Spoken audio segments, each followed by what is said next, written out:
Entrez, mademoiselle Forsyth, et faites attention à la marche, sinon vous allez arriver ici à Captain. Mademoiselle Forsyth. Très heureuse, mademoiselle Forsyth. Enchantée, madame. Oh, je crois même qu'il en invente. Vraiment, madame Preston, je ne m'écrasez pas facilement. Et vous avez une maison adorable. On sent que chaque objet n'est pas là simplement parce qu'il est beau, parce qu'il est cher, mais parce qu'on l'aime. Mademoiselle Forsyth, s'il vous plaît. Oui, monsieur Preston. S'il vous plaît, concentrez. Vous êtes concentré? Oui, monsieur Preston. Elle est concentrée. Alors, la date et l'heure de l'événement, s'il vous plaît. Mercredi 17 juin à 15h30. Le lieu de l'événement. Agent général de voyage Blumenson, 175 Oxford Street. La commune, monsieur, et celle de la date. Tout à fait correct. L'événement, je dis.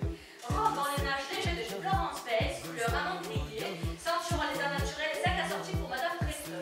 Costume gris à petites rayons, chapeau en bleu de soie noire et souliers noirs d'antilope pour Monsieur Brando. Et l'événement, oh, vous êtes concentré. Elle est concentrée. Alors, oui, d'accord. Les références, Numéro 24 Oui. Moitié sur 9. Moi, puisque vous paraissez modeste, Monsieur Brando, je vous affirme que d'habitude, nous sommes plutôt les hommes. Ah, vous, grand décapiteur d'enfants. Ah, vous avez dévoré votre petit déjeuner déjà. Jusqu'à la dernière miette. Bonjour, Monsieur Brando. Bonjour, Monsieur Brando. Bonjour. Vous avez bien dormi? Compte tenu des circonstances, plutôt bien, merci beaucoup. Madame Preston n'est pas encore descendue? Elle est descendue et remontée. Elle n'a plus que notre ami John, notre ami John d'ailleurs, qui est important qu'elle pour partir. Est-ce qu'elle est au courant? Elle est au courant. Madame Gray a parfaitement fonctionné. Elle est très fâchée contre moi. Oh, si vous étiez connu pour le tombola, je dirais que c'est pas vraiment comment il y a des tentatives ne semble pas. Et vous m'aviez affirmé qu'elle était d'accord? Bon ben, si on peut être d'accord pour se faire arracher une dent, donc c'est très désagréable. Je suis désolée. Vous savez, j'ai vraiment beaucoup de sympathie pour Madame Preston. Eh ben, je crois que c'est pas le moment de le dire. Hein. Bien, je vais finir par m'habiller et en attendant, eh ben, essayer d'égayer votre ami. Vous avez peut-être beaucoup plus de chance que moi. Je sais pourtant que tu étais drôle. Oh, le pigeon. Souvenez-vous du pigeon. Mais oui, le pigeon qui se lavait les dents avec une brosse à dents. Et oui, et le fou qui promenait l'infirmière dans le wagon-lit. Alors même quand on les mélange, pour ça fait bien. Oui. Ah ouais, c'est déconcertant. Bon écoutez, je sais bien que vous allez vous marier, mais quand même, faites un effort, quand même. Alors, mademoiselle Forsyth, vous allez aussi partir pour l'Italie? Non, seulement demain. Je n'ai pas pu trouver de couchette dans le train au départ de Paris et j'ai horreur de l'avion. Mais comme c'est curieux, ça!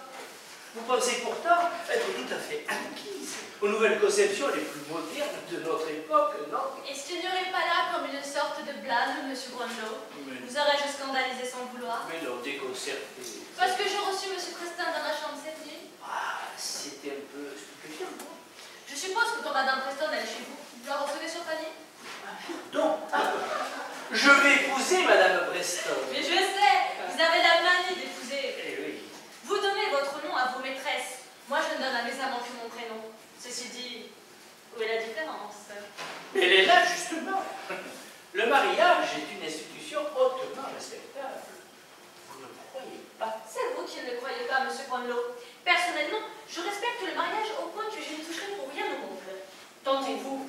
Vous lui accordez à peu près l'importance d'une gomme à effacer. J'épouse, donc il n'y a plus de faute. Je ne voudrais pas être dans un procès, vous avoir comme avocat dans la partie adverse. Vous avez l'air de me prendre pour un de ces affreux puritains qui se cachent derrière les bois pour faire leur mauvais coup. Si je n'en ai que l'air, c'est que je me suis mal exprimée. Bon, mais vous êtes trop loin, mademoiselle Forsyth. Il ne fallait pas pousser.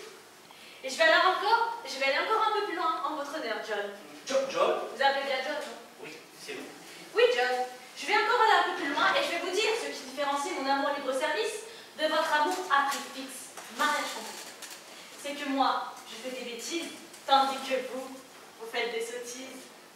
Ah, vous faites peut-être une allusion à différents mariages, c'est ça? Sans oublier celui que vous mijotez avec cette malheureuse Madame Preston. Malheureuse Madame Preston, ah, merci pour elle, merci pour moi. Alors, d'après vous, ça veut dire que je ne serai pas un bon mari? Bon, mais vous n'êtes pas du tout un mari, mon pauvre John, même mauvais. Mais que suis-je donc? Un amant. Parfaitement. Un amant? Parfaitement. Un amant qui s'ignore, malheureusement. Le brillant champion de 100 mètres qui s'obstine à s'aligner d'un marathon. C'est tout votre drame. Ah oui, alors d'après vous, il y a des hommes qui naissent amants et d'autres qui naissent maris, c'est ça? Enfin, c'est évident. De même qu'il y a des femmes qui naissent épouses et d'autres maîtresses. C'est une question de tempérament. Et ce qui veut dire que dans les deux, il y a deux solutions. Alors donc, vous avez amant et maîtresse, ce que je comprends, et puis mari et femme, et tout ce que vous dites, les autres, ce sont des sottises, c'est ça? Vous êtes le meilleur élève de la classe, John. Bref, étant un amant, j'ai le plus grand tort de vouloir épouser la femme que j'aime, c'est cela? Vous auriez même dû vous en apercevoir tout seul. Oui, mais... Et Lise, tout ça, qu'est-ce qu'elle dit? Lise est une épouse. Ça crève les yeux. Madame Preston est faite pour le mariage, le vrai. Comme un imperméable est fait pour la pluie. Et eux? Hugues est un mari. Indiscutablement un vrai mari. Alors donc, un vrai mari est un mari qui trompe sa femme. Oui, mais en pensant à elle. Mais, et un amant? En pensant à lui. Dans ces conditions. Et vous êtes sûr qu'il n'y a pas... que je suis vraiment un amant? Il n'y a pas d'erreur de diagnostic à redouter? Vous présentez tous les symptômes connus. Ah bon? Fièvre permanente de conquête, préférence marquée pour l'amour physique, nature passionnée, souffle rapide, j'en passe des meilleurs.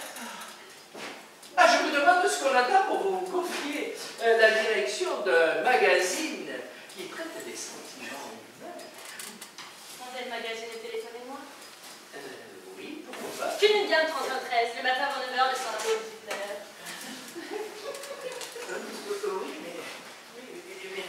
Oui. On m'appelle Patipat. Oui, je sais, merci, Patipat. Et passez de bonnes vacances et faites pas trop de sottises. Hein? Vous aussi, John. Et ne vous mariez pas trop, hein? Miséricorde, vous avez grave, mais vous avez raté votre train, mon petit. Décidément, vous, alors, vous avez le chiffre pour retenir les femmes, moins de leur devoir. Pardon, Monsieur Preston, je serai prête dans 5 minutes. Pardon, oups, Monsieur Preston. Si par hasard Madame Preston descende avant que je ne revienne, soyez gentil et dites-lui quelques mots pour moi. Je sais pas, n'importe quoi, mais quelque chose qui lui permettra de pas s'en aller